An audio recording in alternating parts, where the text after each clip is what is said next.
Today's an off-season video, so yes, and set my new plan for my prep, but wanted to kind of start off in the off-season what I was doing last week, just so you guys get an idea of what was going on with the off-season and whatnot. I got my calories, they got pretty high this time, almost 5K, but today we're training chest and back, so we'll talk a little bit about training, a little bit about off-season, a little bit about those two things, and we'll have a good time doing it.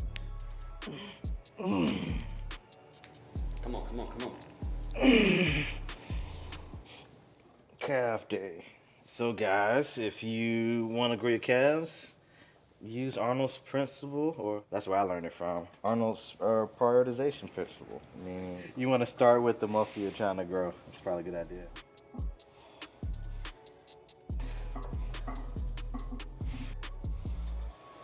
Typically people train calves last and then they kind of half-ass it. They're just not honest with themselves, but they don't train them hard, or they forget to train them, one of the two. So we're starting with them. I actually don't get any, you need to work on your calf, bro, anymore. I've actually had 2 comments, actually no, 3, like, oh, your calves are pretty big. So. No, he's at 3 because he wrote him in his calf compliment diary. What? As soon as you get your first calf compliment, make sure you go buy your diary and then start recording all of them. I know this from personal experience. Just gotta get them bigger than Tiffany's. Oh,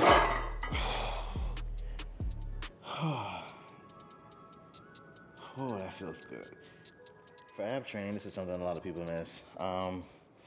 They don't ever take their abs to full range of motion, meaning, so think about training your bicep maybe here to here, always. Yeah, so basically that's what we're doing with our abs. If we don't have this mat, we're not actually going, really stretching the muscle out as far as we can. So that's why we have this pad here.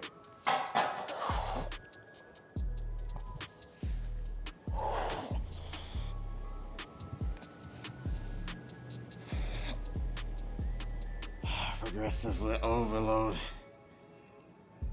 All right, let's do it.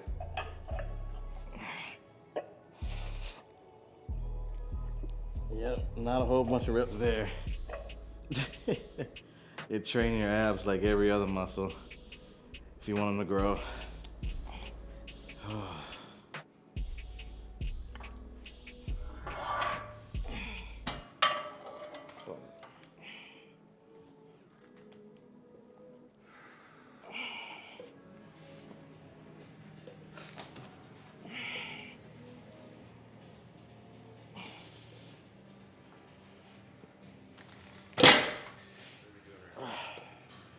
We're doing a row.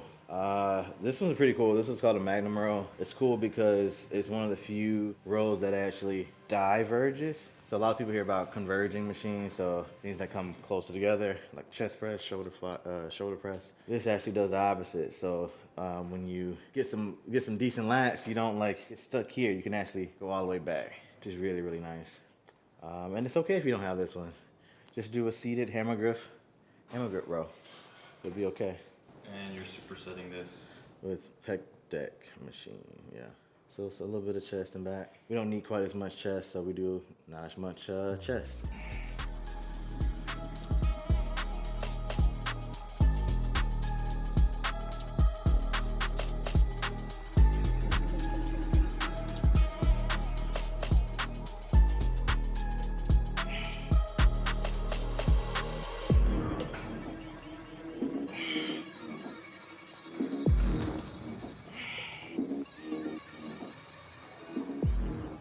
Another question I always get is bro split versus push-pull legs. And I always think it's kind of silly because there's 1,000 different variations of exercises you can do, or splits you can follow. Mine is first 3 days is push-pull legs, and then obviously today is chest and back. The next day is arms. Yeah, so that doesn't quite fit the either-or model. There's nothing wrong with either, honestly, guys.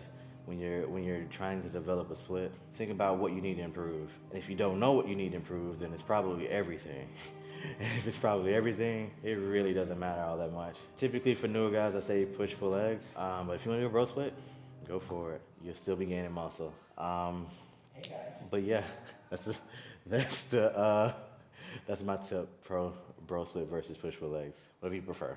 The only thing I would add to that is if your arms start to lag from push-pull legs, then maybe you need to throw arm day in there. If your arms look great, you don't think you need an arm day, maybe just do push-pull legs. Come on, muscles.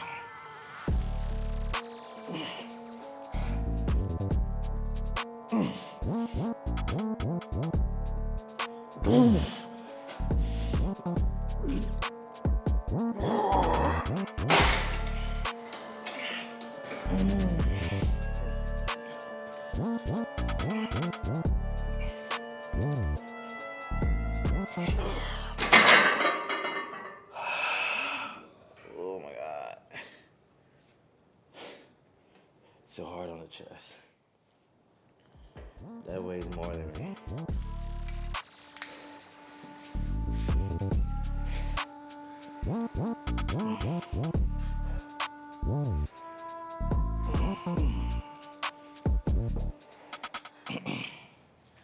I am a beginner. How to build muscle. Progressive overload, do the same exercises, get stronger, get better with your form. There you go. What's progressive overload? Hey, it's Explain it to a second grader. Okay, progressive overload.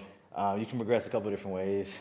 Typically, in this house, we prefer load, increasing the amount of weight you do over sessions, different sessions. You could also progress in reps. You could also progress in terms of how well you perform a movement. So if you start off like, and then eventually you're like, oh, okay, that's a form of progression as well. You're putting more load actually on the muscle, so internally that's actually making it harder. So that is progressive overload. You don't have to progress every single workout, guys, but just, over 2 to 3 weeks, you should see some type of progress. On top of that, it doesn't have to be a 45 plate each session. It could be a 2.5. It can be a 1 pounder. It can be whatever you see in this gym. We have a whole bunch of tools to help us do some micro progression. And yeah, tip of the day.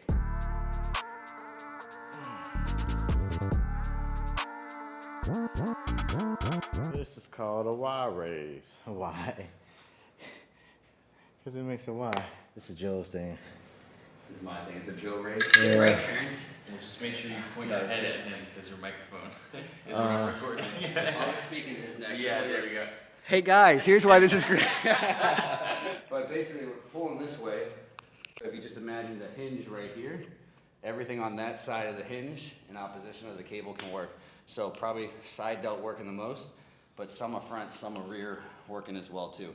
And then we do that just as, we'll probably rotate 2 or 3 different raises like that. The reason we like that one too is it's very, very comfortable on the shoulder joint. So for some people, if lateral raises don't feel as good or whatever, that can be a great option for people to try out as too. And it's great, ton of range of motion. And as opposed to a dumbbell, very heavy at the bottom as well too.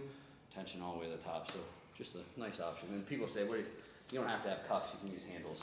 But cuffs are nice when you're using a lot of weight, and then also can arguably be a little bit easier on some of the joints in between the cuff and the shoulder. So.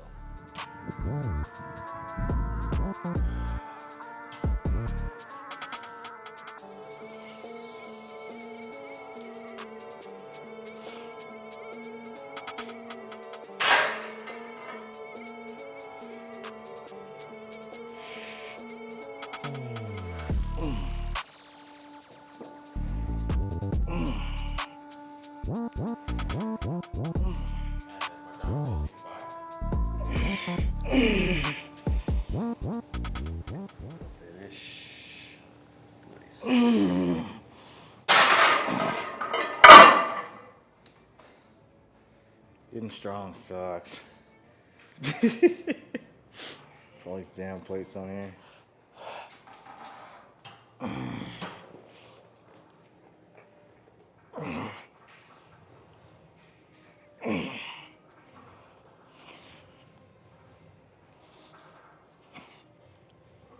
Oh.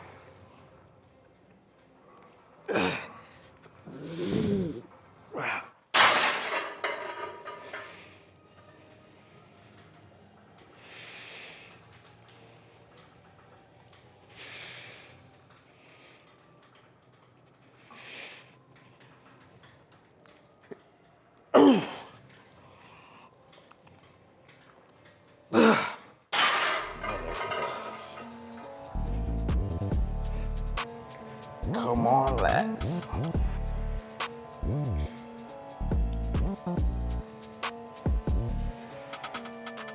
What's the reason for doing this movement in a chair?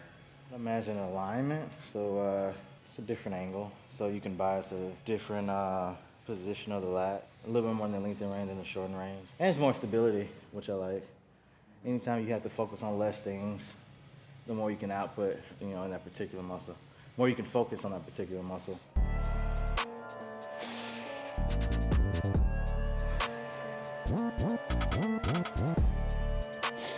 Okay.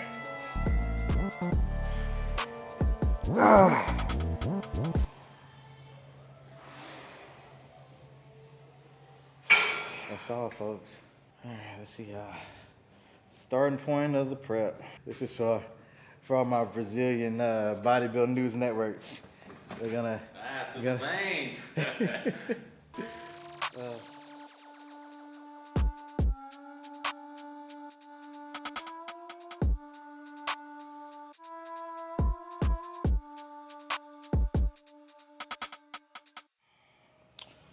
Yeah, I'm happy with this look. 203.